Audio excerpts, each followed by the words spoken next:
So we will be creating a quiz. First, we will go to the question bank. Click quiz from your file, from your menu. Then here on the ellipsis, click manage question bank.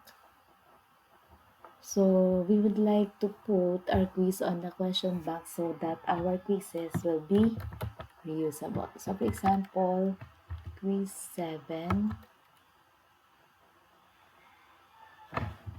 and then so you can get information from your quiz. So these are the learning materials or learning lessons.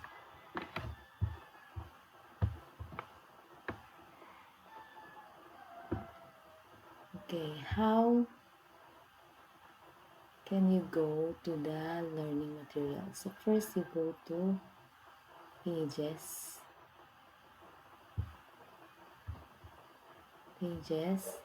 and then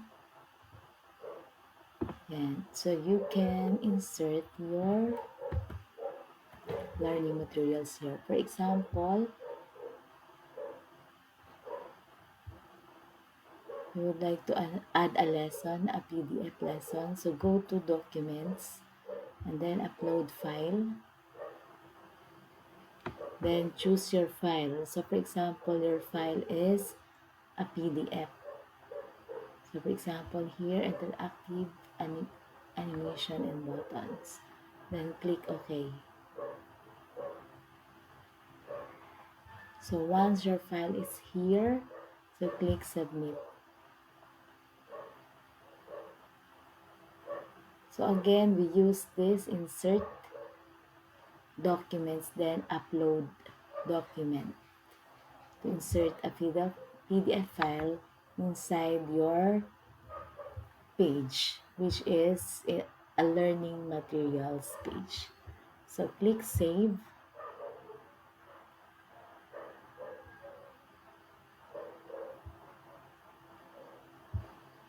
Okay, so we can go back to our main menu. Yeah, so from our main menu, so we have learning materials. Yeah, so there we have it. We have listed the links for our lessons, PDF lessons.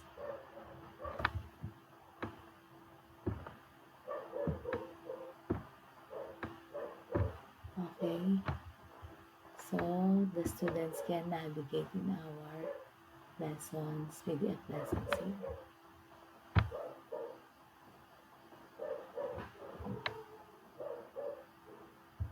So we wanted to see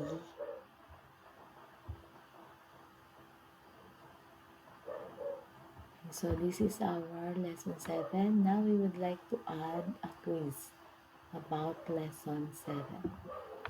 So now we will go to the quizzes,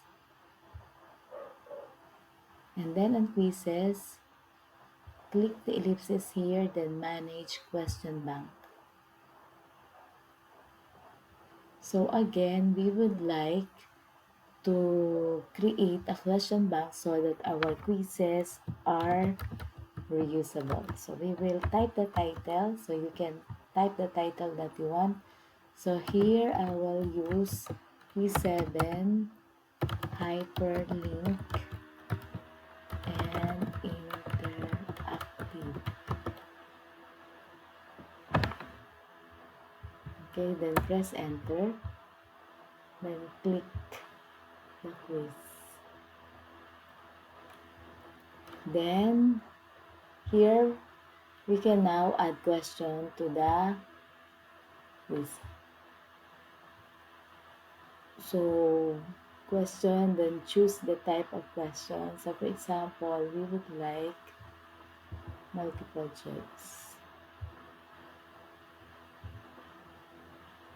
So the topic that we would like is here.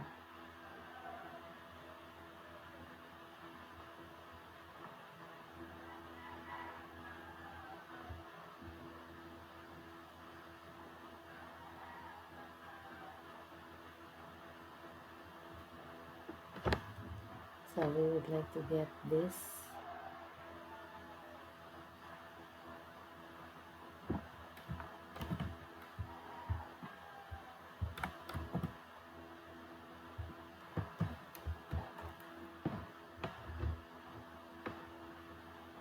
Example.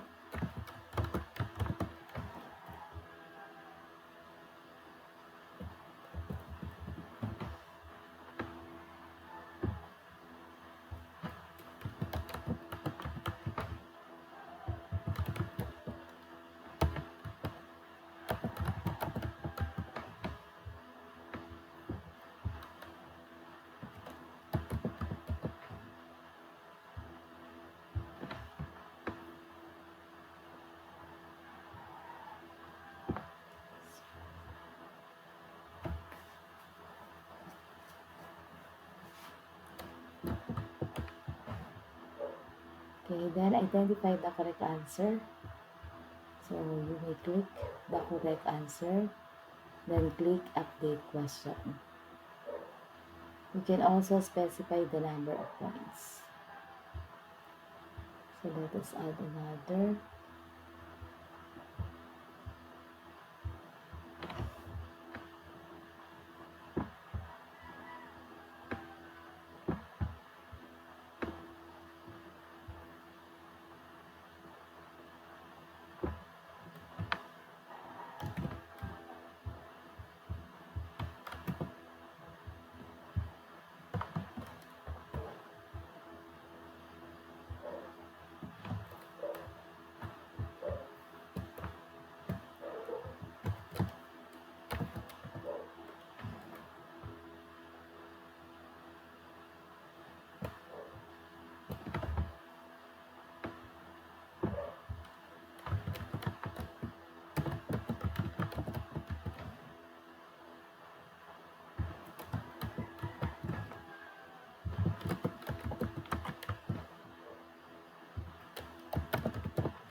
Okay, so for instance, we are done with our quizzes.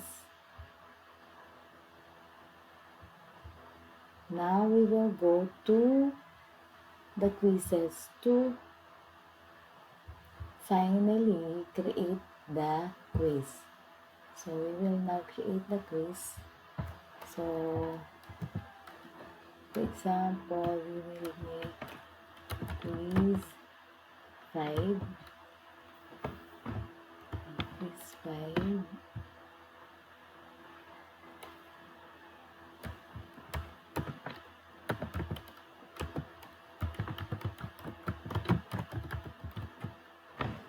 And set the name. Quiz 5. So the name is in design tools. Then let us check shuffle answer. Let us put this to quizzes. Time limit. So this is 1 to 10. So the time limit is 10 minutes. Allow multiple times. So allow for 3 times. And then the quiz score to keep is the highest. Now we will not allow the students to view quizzes. Then show question one at a time. So it depends on you if you would like to this or to let students see. If you may check this if you want the student to see their answer and the correct answer, but we will disable this since it is an online quiz. So the student must be able to study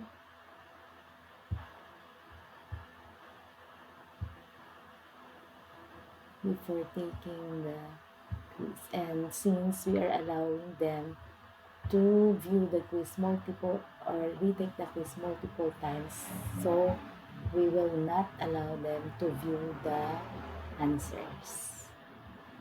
So next, find question.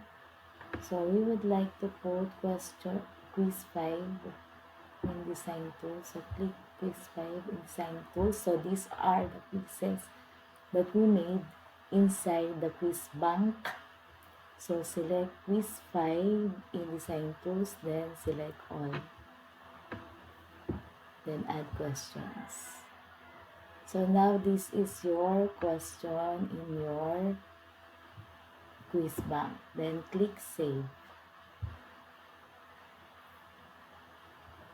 Then so you may preview this.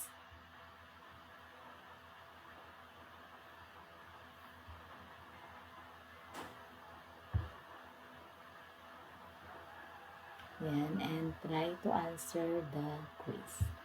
So for example,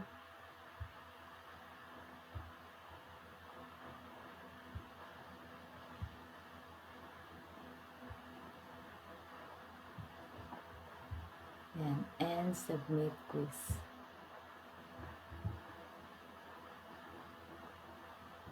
So you may click next to go to the next. So you may view to check. Yan. So you will see here your score. So as you can see, yan, we have not answered the quiz correctly. So yan. So you may use the preview to check if the answers and the quiz question is correct. Then if you have checked it already, so you may publish the quiz. Okay, do it again for the other quizzes. So again, let us go to quizzes. So we are done with the quiz 5. So let us add another quiz from our question box. So don't forget to put the name of your question bank. Quiz 6 is Crease.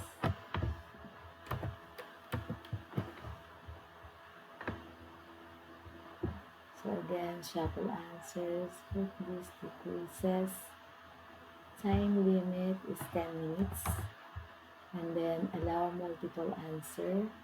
Allowed to take 3 times. So since we are allowing the students to take the quiz, retake the quiz 3 times, so we will not allow them to show, we will not show them the response to quizzes. Then show one question at a time. Then we can set the due date on May 22 and available until May 20. So we put an extension there, then edit to put the questions. So again, we will find question from the bank. So we are looking for quiz 7. Quiz 7. Yan, hyperlink. Select all and then add question. So again, save, so you save and publish. So you may preview to check the questions.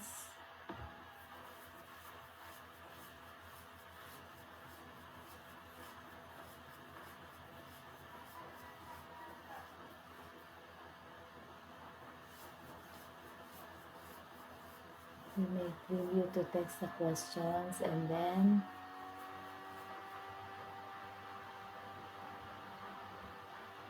so if you are done with the quizzes,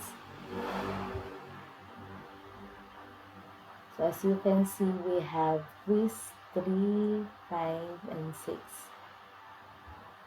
Okay, now we will make our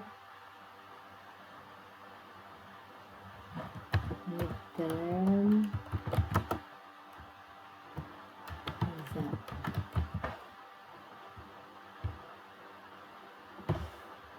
So again, you will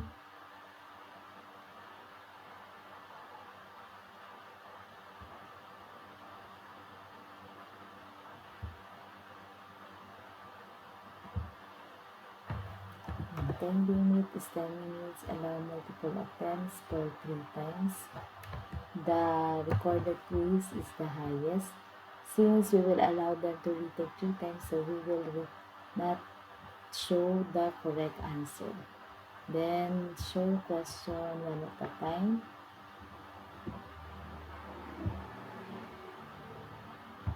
Okay, the due, and we can also set the extension of the date.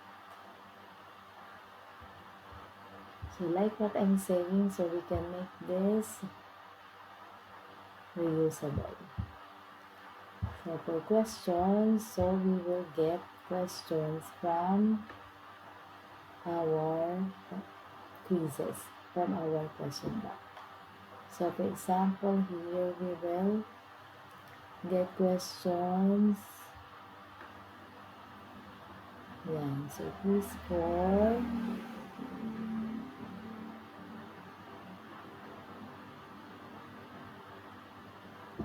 so for example, here we will get quiz for. Okay, so as you can see, we have the question bank. So we have a quiz from quiz 4, and then we will add another from quiz 5. Select all and add. Then from quiz 6, select all, then add. Then from quiz 7,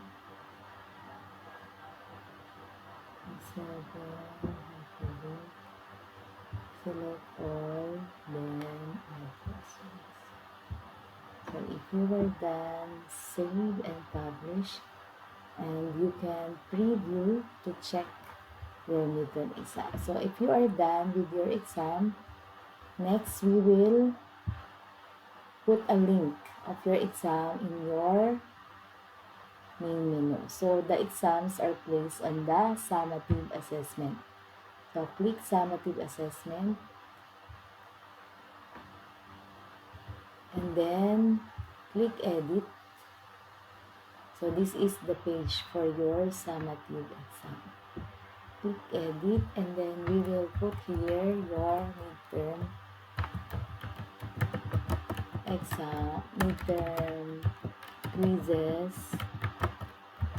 exam, and activities. Okay, so to insert your quizzes, you go to links and then course links. Then click quizzes. So what we need is quiz 5. Yeah, so for example, we will have here quiz 5 in the same tools. Then we have quiz 6. And then we have the midterm exam.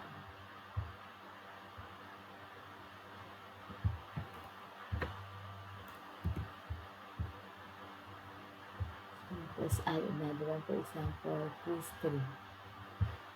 So these are the quizzes and the midterm exam. So you just get it from the quizzes that you have created earlier. Then click save.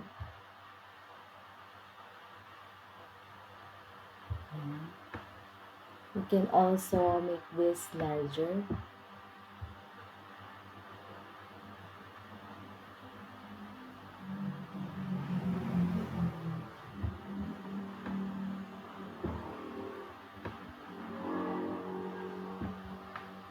So we will make this 24 and then save.